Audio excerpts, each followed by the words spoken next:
శ్రోతలకు నమస్కారం. ఈ మా ఆనంద జీవితం అను కార్యక్రమంనకు స్వాగతం. ఈరోజు మనకు వాక్యం అందించువారు సహోదరుడు జోసెఫ్ నందిగాల.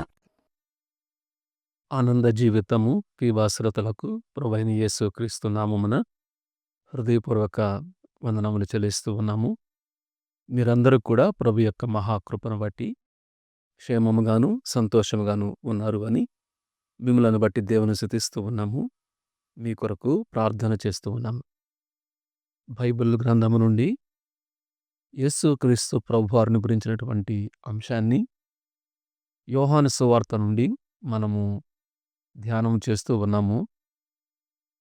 యేసుక్రీస్తు ప్రభువారి యొక్క శ్రేష్టత, ఆయన విశిష్టత, ఆయన నిత్యత్వం, ఆయన మానవత్వం, ఆయన దైవత్వం, ఆయన మహిమ, ఇవన్నీ కూడా మనము బైబిల్ గ్రంథంలో రాయబడిన విషయాలను ఆలోచించడానికి, అర్థం చేసుకోవడానికి, మన జీవితాలకు అన్వయించుకోవడానికి, తద్వారా ఆనందకరమైనటువంటి జీవితాన్ని జీవించడానికి అవి మేలు చేస్తవి అని మనం వరుసగా ధ్యానం చేస్తూ ఉన్నాము.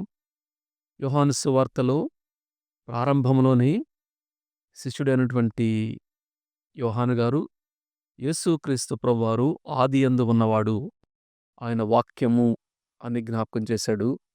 వాక్యము అని చెప్పుటలో, ఆది అని చెప్పుటలో ఆయన నిత్యత్వం, ఆయన సమానత్వం, దేవుని యొద్ద ఉండెను అనే మాట బట్టి ఆయన సమానత్వం, దేవుడై ఉండెను అనే మాటను బట్టి ఆయన దేవుడుగా, ఆయన దైవత్వం మనం ఆలోచన చేశాం. ఆయన సృష్టికర్త, సమస్తమును ఆయన మూలముగా కలిగి ఉన్నదేదియు ఆయన లేకుండా కలుగలేదు అని ఈ సృష్టి యొక్క ఆరంభము, సృష్టి యొక్క నిర్మాణకుడు, ఈ సృష్టిని నియంత్రణ చేసేవాడు, అవసరమైతే నాశనం చేసేవాడు కూడా యేసుక్రీస్తు ప్రభువారు. ఆయన సృష్టికర్త, సర్వ సృష్టి మీద సార్వభౌమాధికారం గలవాడు అనేది మనం రెండవది ఆలోచన చేశాం. మూడవది, ఆయనలో జీవముండెను అనే మాటను బట్టి ఆయన జీవము, ఆయన స్వయంభవుడు, ఆయన వేరే దారి ద్వారా జీవాన్ని పొందినవాడు కాడు, ఆయన జీవాధిపతి. కేవలము భౌతిక సంబంధమైనటువంటి ఊపిరి, ఈ జీవాన్ని మాత్రమే కాదు, నిత్య జీవాన్ని, సమృద్ధి అయిన జీవాన్ని, జీవజలముల ఊటగా ఆయన ఇస్తాడు. ఆయనలో జీవముంది, ఆయన జీవము గలవాడు అని జ్ఞాపకం చేసుకున్నాము. నాలుగవదిగా, ఆయన నిజమైనటువంటి వెలుగు. ఆయన వెలుగు అనే మాట జ్ఞాపకం చేసుకున్నాం. వెలుగు ఆయన మహిమను, ఆయన పరిశుద్ధతను, ఆయన పవిత్రతను, ఆయన శక్తిని తెలియజేస్తూ ఉంది అని యేసుక్రీస్తు ప్రభువారు వాక్యముగా, సృష్టికర్తగా, జీవముగా, వెలుగుగా మనము యోహాను సువార్త మొదటి అధ్యాయము మొదటి 4-5 వచనాల్లో మనం చూసాం. ఈ వాక్యమయ్యున్న, సృష్టికర్త అయిన, జీవము గల, వెలుగైనటువంటి దేవుని గురించి యోహాను గారు తన అధ్యాయంలో, ఈ మొదటి అధ్యాయంలోనే సాక్ష్యము గురించి మాట్లాడతాడు. చూడండి, యోహాను సువార్త మొదటి అధ్యాయము 6వ వచనము నుండి చదువుతున్నాను. దేవుని యొద్ద నుండి పంపబడిన ఒక మనుష్యుడు ఉండెను, అతని పేరు యోహాను. అతని మూలముగా అందరూ విశ్వసించున్నట్లు అతడు ఆ వెలుగును గూర్చి సాక్ష్యం ఇచ్చుటకు సాక్షిగా వచ్చెను. అతడు వెలుగై ఉండలేదు గాని ఆ వెలుగును గూర్చి సాక్ష్యమిచ్చుటకు అతడు వచ్చెను. అలానే 1వ అధ్యాయము 33వ వచనంలో, 34వ వచనం, ఈయనే దేవుని కుమారుడని నేను తెలుసుకొని సాక్ష్యమిచ్చితనెను అనే మాట మనం చూస్తాం. అలానే 19వ వచనంలో అతడిచ్చిన సాక్ష్యం ఇదే అని చూస్తాం. ఇదే యోహాను సువార్త 5వ అధ్యాయంలో కూడా సాక్ష్యము గురించి వ్రాయబడింది. కాబట్టి ఈ సమయంలో యేసుక్రీస్తు ప్రభువారిని గురించినటువంటి సాక్ష్యము, విట్నెస్ అని చెప్పి అంటాం.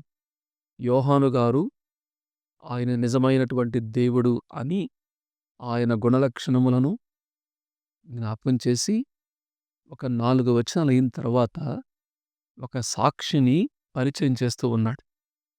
ఆ సాక్షి ఏమన్నాడు అంటే, ఒక మనుష్యుడు అన్నాడు. యోహాను అనేటువంటి ఒక మనుష్యుని గురించి జ్ఞాపకం చేస్తూ, యోహాను గారే ఒక సాక్షిగా ఉన్నాడు. అంటే యోహాను గారే వ్యక్తిగా ఆయన సాక్ష్యము. అదే సమయంలో ఆయన యేసుక్రీస్తు ప్రభువారికి చెప్పిన మాటలు కూడా సాక్ష్యముగా మనకు కనపడతాయి. ఆయనే ఒక సాక్ష్యము. ఆయన చెప్పిన మాటలు ఒక సాక్ష్యముగా ఉంటాయి. కాబట్టి ఈ సమయంలో యేసుక్రీస్తు ప్రభువారి గురించినటువంటి సాక్ష్యాలు సాక్ష్యముగా ఏమున్నవో మనము ఆలోచన చేయడానికి ప్రయత్నం చేద్దాం. ఇదే యోహాను సువార్తలో యో యేసుక్రీస్తు ప్రభువారి గురించినటువంటి సాక్ష్యాలు అనేకమైన జ్ఞాపకం చేశాడు. అంటే ఆయన దేవుడు, ఆయన నిజమైన వాడు, ఉన్నవాడు, అనువాడు అని సృష్టికర్త అని చెప్పటానికి ఉన్నటువంటి సాక్ష్యాలను రాశాడు. ప్రియులారా, ఈ సమయంలో ఈ విట్‌నెస్ అనేది చాలా ప్రాముఖ్యం. ఇది మనందరకు పరిచయమైనటువంటి మాటే. సాధారణంగా కోర్టు భాషలో న్యాయస్థానములో ఎవిడెన్సెస్ ఆధారాలకు, రుజువులకు ఏదైనా ఇన్వెస్టిగేషన్ విచారణ చేస్తూ ఉన్నప్పుడు న్యాయస్థానములో ఎవరైతే విచారణ చేస్తున్నారో న్యాయాధిపతి ఎవరైనా ఉన్నారో అతడు దేన్ని బట్టి ఇది వాస్తవమైనది, ఇది సత్యమైనది, ఇది న్యాయము అని దేన్ని బట్టి తీరుస్తారు అంటే ఉన్నటువంటి ఆధారాలు, రుజువులు, దానిని బట్టే ప్రత్యక్ష సాక్షులు అని చెప్పాడంట. అందువల్ల కొంతమందిని ఎవరైనా ఏదైనా నేరం మోపబడితే వాళ్ళని కొంతకాలము లోపలుంచుతారు. ఎందుకంటే సాక్షులను ప్రభావితం చేయకుండా అనే మాట. కాబట్టి న్యాయస్థానంలో మనం భాష వింటాం. అదే సమయంలో ఏదైనా కుటుంబ సంబంధం కానివ్వండి, ఇంకేదన్నా నేరారోపణ చేయబడినప్పుడు కూడా సాక్షులను విచారించటం, తెలిసిన వారిని అడగటం అనేది సాధారణంగా జరుగుతూ ఉంటుంది. అలానే ఇది వాస్తవమైంది, ఇది సత్యమైంది అనటానికి సాక్ష్యము చాలా అవసరం. ఆనాడు ఉన్నటువంటి సంస్కృతిలో కూడా ధర్మశాస్త్ర ప్రకారము, యూదా సంస్కృతి ప్రకారం కూడా ఏదైనా ఒక వ్యక్తి మీద నేరము రూపాలన్నా, ఇది ఖచ్చితమైంది అని చెప్పాలన్నా కనీసము 2-3 సాక్ష్యములు ఉండాలి అని బైబిల్ గ్రంథంలో దేవుడిచ్చినటువంటి ధర్మశాస్త్రంలో చెప్పాడు. అందువలన ఇప్పుడు యేసుక్రీస్తు ప్రభువారు ఆనాడు ఉన్నటువంటి సంస్కృతిలో ఆ ప్రజల మధ్య ఉన్నాడు కాబట్టి ఆయన తన సాక్ష్యాల గురించి చెప్పాడు. రాసినటువంటి యోహాను గారు కూడా, శిష్యుడైనటువంటి యోహాను గారు కూడా ఈ సాక్ష్యాల గురించి నొక్కి వక్కాణించాడు. ఎందుకంటే సాక్ష్యాల ద్వారా ఎందుకు ఈ సాక్ష్యాలు రాశాడు అంటే చాలా స్పష్టంగా ఇక్కడ చెప్పాడు. అందరూ విశ్వసించున్నట్లు అన్నాడు. అంటే నమ్మటానికి.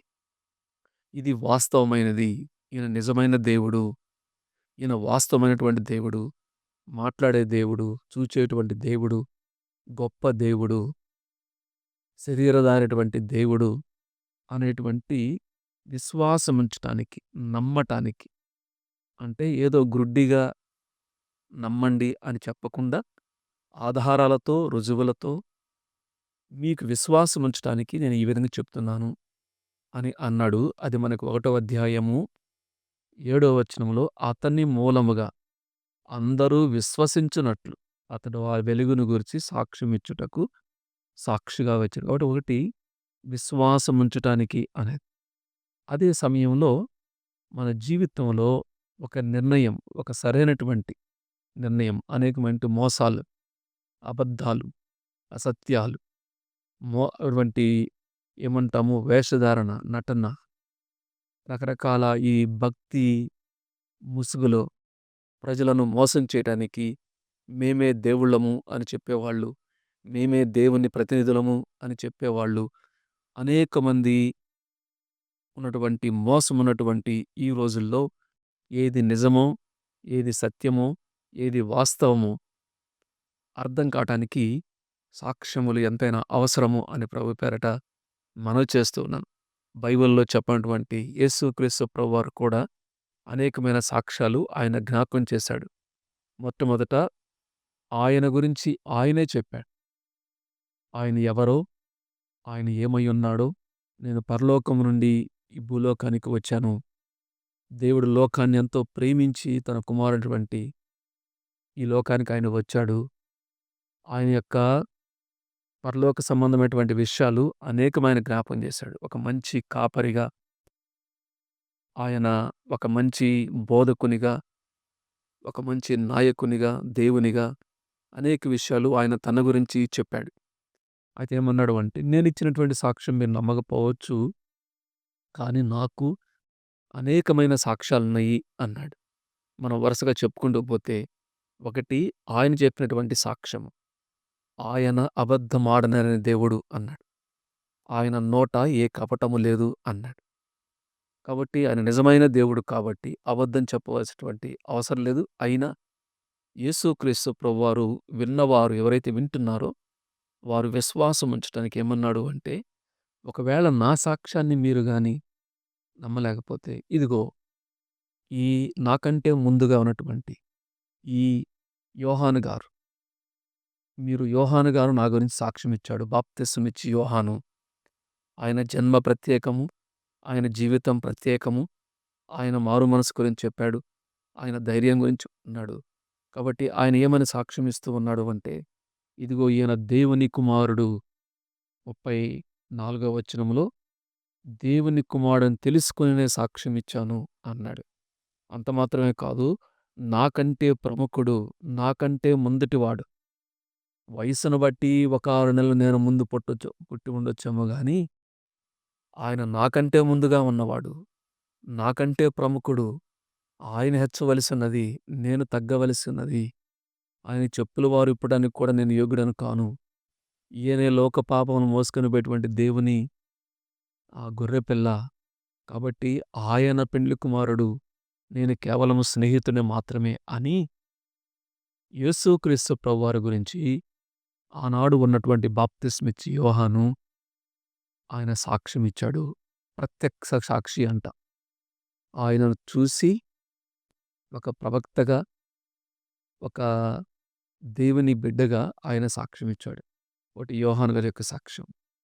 ఒకవేళ యోహాను గారి యొక్క సాక్ష్యం సాక్ష్యం అనుకుంటే, యేసుక్రీస్తు ప్రభువారు ఏమన్నారు అంటే, నా తండ్రి త్రిత్వములో ఉన్నటువంటి తండ్రి, కుమార, పరిశుద్ధాత్మ దేవుడు, ఈ యొక్క త్రిత్వంలో రెండో వ్యక్తి అయినటువంటి యేసుక్రీస్తు ప్రభువారి గురించి నా తండ్రి అంటే త్రిత్వంలో మొదటి వ్యక్తి తండ్రి సాక్ష్యం ఇస్తున్నాడు, పరిశుద్ధాత్మ దేవుడు కూడా సాక్ష్యం ఇస్తున్నాడు అన్నాడు. యోహాను సువార్త 5వ అధ్యాయం 37వ వచనంలో ఏమన్నాడు అంటే, నన్ను పంపిన తండ్రి నన్ను గూర్చి సాక్ష్యం ఇచ్చుచున్నాడు అన్నాడు. నన్ను ఎవరైతే పంపించాడో ఆయన సాక్ష్యం ఇస్తున్నాడు అన్నాడు. ఇదే యోహాను సువార్త 15:26లో ఇదిగో పరిశుద్ధాత్మ దేవుడు ఆత్మను గురించి మాట్లాడుతూ ఏమన్నాడు అంటే, తండ్రి యొద్ద నుండి బయలుదేరిన సత్యస్వరూపి అయిన ఆత్మ వచ్చినప్పుడు ఆయన నన్ను గురించి సాక్ష్యం ఇచ్చాడు. కాబట్టి త్రిత్వములో త్రియేక దేవుడు ఒక వ్యక్తి గురించి మరొకరు సాక్ష్యం ఇచ్చుట అనేది మనం చూస్తాం. తండ్రి సాక్ష్యము, పరిశుద్ధాత్మ దేవుని యొక్క సాక్ష్యం మనం చూస్తున్నాం. అంత మాత్రమే కాదు, 5:39 ఏమన్నాడు అంటే, మీరు మీ గ్రంథాలు, ధర్మశాస్త్రము, లేఖనాలు మీరు తిప్పుతున్నారు కదా, మీరు లేఖనాల్లో జీవముందని మీరు నమ్ముతున్నారు కదా, కాబట్టి ఆ లేఖనాలే నా గురించి సాక్ష్యం ఇస్తున్నవి. లేఖనముల యందు నిత్యజీవము గలదని తలంచుచు వాటిని పరిశోధించున్నారు. అవే నన్ను గురించి సాక్ష్యం ఇస్తున్నవి అన్నాడు. కాబట్టి ధర్మశాస్త్రం, లేఖనాలు, దైవ గ్రంథం అవి నా గురించి సాక్ష్యం ఇస్తున్నవి అని యేసుక్రీస్తు ప్రభువారు జ్ఞాపకం చేశాడు. ఒకటి ఆయన గురించి చెప్పాడు. బాప్తిస్మిచ్చి యోహాను సాక్ష్యం ఇచ్చాడు. తండ్రి, పరిశుద్ధాత్మలు యేసుక్రీస్తు ప్రభువారి గురించి సాక్ష్యం ఇస్తున్నారు. లేఖనాలు ఆయన ఏమై ఉన్నాడో సాక్ష్యం చెప్తూ ఉన్నవి. ఇంకేమన్నాడు అంటే, మీరు అవి కూడా నమ్మకపోతే నా క్రియలు, నేను చేసినటువంటి క్రియలు, నా జన్మ, నా జీవితం, నా యొక్క క్రియలు ఏవైతే ఉన్నాయో, అద్భుత కార్యములు, ఆశ్చర్య కార్యములు, మానవ అర్థం కానటువంటి, మానవునికి సాధ్యం కానటువంటి గొప్ప కార్యాలు మాట ద్వారా పక్షవాయు గలవాడిని బాగు చేయటం, గుడ్డివారికి కనులివ్వటం, కుంటివారికి కాళ్ళివ్వటం, అనేక సంవత్సరాలతో బాధపడుతున్న వారిని బాగు చేయటం, ఇవన్నీ కూడా 5 రొట్టెలు 2 చేపలు 5,000 మందికి పంచిపెట్టడం. ఈయన క్రియలు ఏవైతే ఉన్నవో ఆ క్రియలే నాకు సాక్ష్యం ఇస్తున్నవి. ఆయన జీవము పునరుద్ధానమని, చనిపోయిన వారిని తిరిగి లేపాడు. నేనే పునరుద్ధానము జీవం అని చెప్పని. నేను పునరుద్ధానం మరలా నా జీవం గలవాడును, జీవాధిపతిని అంటానికి, మరలా పోయిన ప్రాణాన్ని తిరిగి ఇచ్చేటువంటి శక్తి, ఈ అనేకమైన క్రియలు యేసుక్రీస్తు ప్రభువారు చేశారు. ఏమన్నాడు అంటే, నా క్రియలే నా గురించి సాక్ష్యం ఇస్తున్నవి అనే మాట జ్ఞాపం చేశాడు. అంత మాత్రమే కాదు, ప్రవక్తలు, పాత నిబంధనలో ఉన్నటువంటి అనేక మంది ప్రవక్తలు, అది యెషయా గారు కానివ్వండి, ఇర్మియా గారు కానివ్వండి, అలానే యెహెజ్కేలు కానివ్వండి, అనేక మంది ప్రవక్తలు ఆయన గురించినటువంటి సాక్ష్యం మనం చూస్తాం. అవి నెరవేరటం మనం చూస్తాం. కాబట్టి యేసుక్రీస్తు ప్రభువారు ఏమన్నారు అంటే, ఈ విధంగా అనేకమైనటువంటి సాక్ష్యాలు, ఆధారాలు, రుజువులు, నేను నా గురించి చెప్పేటువంటి సాక్ష్యం ఉంది, కానీ నా తండ్రి పరిశుద్ధాత్మ దేవుడు, లేఖనాలు, నా యొక్క క్రియలు, ప్రవక్తలు, బాప్తిస్మిచ్చి యోహాను, ఎవరైతే శిష్యులు ఉన్నారో ప్రత్యక్ష సాక్షులుగా ఆయనతో పాటు 3.5 సంవత్సరములు ఉన్నటువంటి వారు, వాళ్ళేమన్నారు అంటే, అపోస్తల కార్యములో మీరు జీవాధిపతిని చంపిదిరి, కానీ ఆయన తిరిగి లేచాడు, మరణబంధకములు జయించి ఆయన తిరిగి లేచాడు, ఇందుకు మేము సాక్షులము అన్నాడు. కాబట్టి ఈ సువార్త రాసినటువంటి యోహాను గారు కానీ, పేతురు గారు కానివ్వండి, యాకోబు గారు కానివ్వండి, ఆనాడు ఉన్నటువంటి శిష్యులు ఎవరైతే ఉన్నారో వారు ఆయన జీవాధిపతి అంటానికి మేము సాక్షులం, ఆయన గొప్పవాడు అనడానికి మేము సాక్షులమని ఆయన యొక్క శిష్యులు సాక్షులుగా ఉన్నారు. కాబట్టి ఇవన్నీ కూడా బైబిల్ గ్రంథములో యేసుక్రీస్తు ప్రభువారి గురించినటువంటి ఆయన యొక్క జన్మ, ఆయన జీవితము, ఆయన నిత్యత్వము, ఆయన జీవమై ఉన్నాడు, వెలుగై ఉన్నాడు, సృష్టికర్త, ఆయన ఆదియందు ఉన్నవాడు అంటానికి అనేకమైనటువంటి సాక్ష్యాలు ఉన్నాయి. అంత మాత్రమే కాదు, ఒకవేళ మనము ఈ లోకానుసారంగా ఆలోచన చేస్తే చారిత్రక ఆధారం, చారిత్రక రుజువులు, ఇజ్రాయేలు దేశము కానివ్వండి, యేసుక్రీస్తు ప్రభువారు సంచరించినటువంటి ప్రదేశాలు కానివ్వండి, అవన్నీ కూడా ఆయన చారిత్రక పురుషుడు, చరిత్రలో ఉన్నటువంటి వాడు. ఆయన్ను బట్టి చరిత్ర 2 భాగాలుగా విడిపోయింది, క్రీస్తు పూర్వము, క్రీస్తు శకము అన్నటువంటి. కాబట్టి అర్థం చేసుకోవాల్సింది, చరిత్ర యేసుక్రీస్తు ప్రభువారి గురించి సాక్ష్యం ఇస్తూ ఉంది. చరిత్ర అది రుజువు, ఆధారాలు తెలియజేస్తూ ఉంది. కాబట్టి చరిత్రను ఎవరు మార్చలేరు, వక్రీకరించలేరండి. ఏదో తాత్కాలికంగా పైన చేయొచ్చామో, కానీ నిజమైనటువంటి చరిత్ర ఎరిగినటువంటి వారు అది ఆయనకు సాక్ష్యం ఇస్తూ ఉంది. అలానే జియోగ్రఫికల్, భౌగోళిక పరిస్థితులు, ఆనాడున్నటువంటి రాజులు, ఏ రోజు రాజులు కానివ్వండి, రోమా రాజులు కానివ్వండి, ఆయన సంచరించినటువంటి ప్రదేశాలు కానివ్వండి, అవన్నీ కూడా వాస్తవంగా ఉన్నటువంటి ప్రదేశాలు. కాబట్టి భౌగోళిక సాక్ష్యము అని చెప్పి అంటాం. ఇప్పటికి కూడా అనేకమైనటువంటి ప్రదేశాలు సజీవంగా ఉన్నాయి. కాబట్టి యేసుక్రీస్తు ప్రభువారు చారిత్రక సాక్ష్యం ఉంది, భౌగోళిక సాక్ష్యము ఆయనకుంది. అంత మాత్రమే కాదు, నేటికి కూడా అనేకమైనటువంటి జీవితాలు, మారినటువంటి జీవితాలు, భయంకరమైనటువంటి పాపులుగా, వ్యసనాలకు, రకరకాల వాటికి బానిసలైపోయి వాటి నుంచి బయటికి రాకున్నటువంటి అనేక మంది వారు యేసుక్రీస్తు ప్రభువారిని నమ్మి విశ్వాసం ఉంచి నేటికి కూడా వారు సాక్షులుగా ఉన్నారు. ఈ విధంగా అనేకమైనటువంటి సాక్ష్యాలు ఉన్నవి అని యోహాను గారు చెప్తూ ఉన్నాడు. ఈ సాక్షులు ఏం చేస్తారు అంటే, వారు తమ గురించి చెప్పరు. ఆ సాక్షులు చెప్పేది తమ గురించి కాదు, అతను వెలుగై ఉండలేదు కానీ వెలుగుని గురించి సాక్షిగా వచ్చాడు అన్నట్టుగా. సాధారణంగా సాక్షులు ఏం చేస్తారు, చూసిన దాన్ని చెప్తారు, అనుభవించిన దాన్ని చెప్తారు, వాస్తవాన్ని చెప్తారు. అట్లా ఇవన్నీ కూడా ఆయన యేసుక్రీస్తు ప్రభువారు, తండ్రి, పరిశుద్ధాత్మ దేవుడు, అలానే లేఖనాలు, ఆయన క్రియలు, ప్రవక్తలు, బాప్తిస్మిచ్చి యోహాను, శిష్యులు, అలానే చారిత్రక చరిత్ర, భౌగోళిక వాస్తవాలు ఇవన్నీ కూడా ఆయన ఆదియందు ఉన్నవాడు, ఆయన సృష్టికర్త, ఆయన జీవం గలవాడు, ఆయన వెలుగు అనేటువంటి సాక్ష్యాన్ని ఇస్తున్నవి అని యోహాను గారు ఏం చేస్తున్నాడు అంటే అనేకమైన సాక్ష్యాలను జ్ఞాపకం చేస్తూ ఉన్నాడు. కాబట్టి ఈ సమయంలో ఎందుకు ఈ ఆధారాలు, ఎందుకు ఈ రుజువులు, ఎందుకు ఈ సాక్ష్యం? వ్యక్తులు సాక్షులుగా ఉన్నారు. దేవాతి దేవుడే సాక్షిగా ఉన్నాడు. చరిత్ర, భౌగోళిక పరిస్థితులు సాక్ష్యంగా ఉన్నవి. ఇవన్నీ కూడా ఎందుకంటే, ఒకటి మీరు ఆయన యందు విశ్వాసం ఉంచునట్లు. మీరు నమ్మటానికి. ఇంకేమి కావాలి? కాబట్టి ఈ సమయంలో వాక్యము విన్నటువంటి వారు ఇంకెవరైనా యేసుక్రీస్తు ప్రభువారి గురించినటువంటి సరైన అవగాహన లేక, అపార్థం గాని, అనుమానం కానీ, అవగాహన సరిగా లేకపోతే బైబిల్ గ్రంథం స్పష్టంగా చెప్పేందంటే నిజమైన వెలుగు ఆయనే మార్గము, సత్యము, జీవము, ఆయన సృష్టికర్త. ఆయన ఈ లోకానికి మానవునిగా వచ్చి మన మధ్య జీవించి మానవుని యొక్క పాప క్షమాపణ కొరకు ఆ శిలువలో ప్రాణం పెట్టాడు. ఆయన ఏ తప్పు చేయలేదు. ఆయన పరిశుద్ధుడు.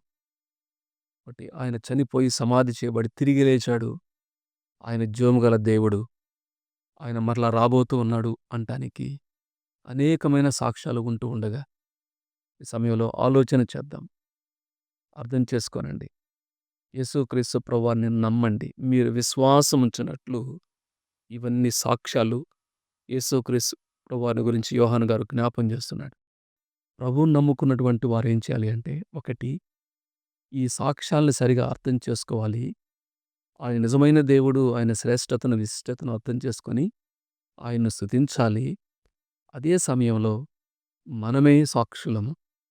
మన జీవితాలే సాక్ష్యము.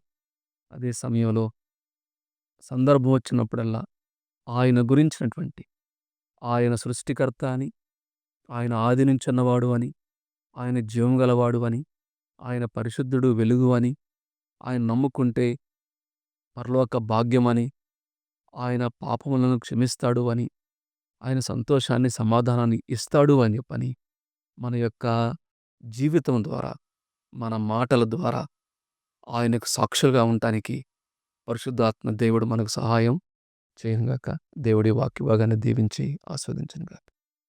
మీ సలహాలు మరియు మీ ప్రార్థనా అవసరతల కొరకు మమ్మను సంప్రదించవలసిన మా ఫోన్ నంబర్ 9480585039 మరియు email ID info@fibaonline.org.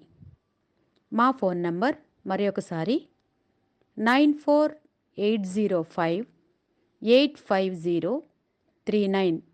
Email ID info@fibaonline.org.